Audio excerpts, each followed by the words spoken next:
Well, no, this story was just horrendous, Emma. This was this woman who was complaining that somebody was holding a swastika banner, and I mean, should we show you the video? Yeah. Because I think it's wise that everyone. Listen if you're at home, have a watch. Listen if you're live on radio. You need to walk with me because I can point these people out to you. And again, I was told when I asked that a swastika was not necessarily anti-Semitic or disruptive of public order. That doesn't seem right to me. Everything needs to be taken in context, doesn't it? Yeah, but it's a context event. But why does the swastika need context? What exactly are you confused about? What I'm confused is how you don't, in what context a swastika is not anti-Semitic. This is what I want to know. Because again, I suppose to some, I don't know how everybody would feel about that sign. That has happened. I'm here working to the branch commander, and it is not my responsibility, unfortunately, my role, to walk down the road. Well, listen, the Scotland Yard spokesperson said that this clip is a short excerpt of what was a 10-minute conversation with an officer. During the full conversation, the officer establishes that the person was concerned about, had already been arrested for a public order offence in relation to a placard. The officer then offered to arrange for any other officers to attend and accompany the woman to identify any other person she was concerned about amongst the protesters. But after turning to speak to his supervisor, she had unfortunately left. Emma, it might be a short clip of what was a 10-minute conversation, but I think that short clip was enough. I don't think the public should even need to ask the police to stop someone carrying a swastika. We all know what this means. This is not about taking it in context. Apparently that was what the officer said. It needs to be taken in context. No, I'm afraid there are some symbols, and we all know what they mean. It's offensive to Jewish people, but it's offensive to all of us. And this is yet another example that we've seen of this sort of soft policing on certain sides of the political divide. Not even the political divide, just the ideological divide that we've seen with the pro-Palestinian marches, which are allowed to go ahead despite a small minority, inciting violence, holding hateful banners and slogans and things like that.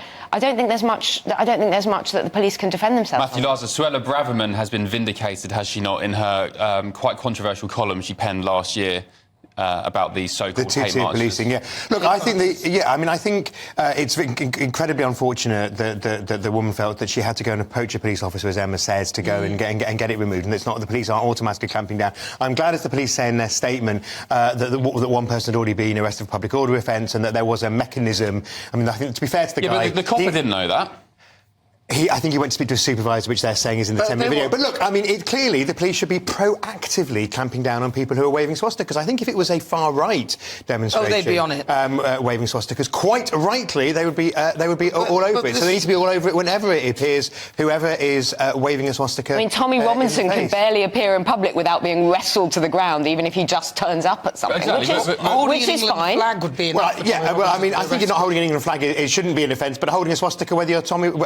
Tommy Robinson never has, as far as I know, but anybody who waves a swastika, whether their allegiances are on the far right or their allegiances are about Palestine. Whether you agree with Tommy Robinson or not, he was nicked by about 40 officers in a completely over-the-top incident just for turning up to a cafe and going for breakfast. So, yet you've got people holding swastikas representing the Nazi regime. Yeah, anybody holding a swastika at a protest like this is clearly doing it for incitement. They're clearly doing it. When there's Jewish people there as well. So the police should be proactively clamping down on it, absolutely. Wherever it comes from, whether it's from people in pro-Palestine cause or from the far right, we shouldn't have people waving swastikas in our streets and making Jewish people feel intimidated. The problem when I looked at that was that you had officers on each of the corners, and he was drinking his cup of drink as he was talking to her. He was arrogant. His drink around, he was passive-aggressive in his behaviour. I'm not quite sure why he's having a drink. There's literally no justification for him then saying a swastika is not in context. So, I mean, if he cannot see that where there's a march that is pro-Palestinian, where there is a lot of embitterment towards Jewish people and a lot of anti-Semitic chanting, that a swastika would be out of context. Exactly. We're not asking one police officer to rush up and sort of tackle 40, Nazi protesters, but we are asking our police officers to have a modicum of common sense and understanding, and a system. And if they're going to go and police those marches, they need to understand the basics. politics. I think they need to understand the basics, the politics behind it. Have they not And had a also 2-hour online training module like they're getting in Scotland on the hate? Do they not understand what a swastika is? Because in which case they shouldn't be police officers. And you're absolutely right, Nana. They should not be holding their coffee. It was arrogant. It's a wind-up.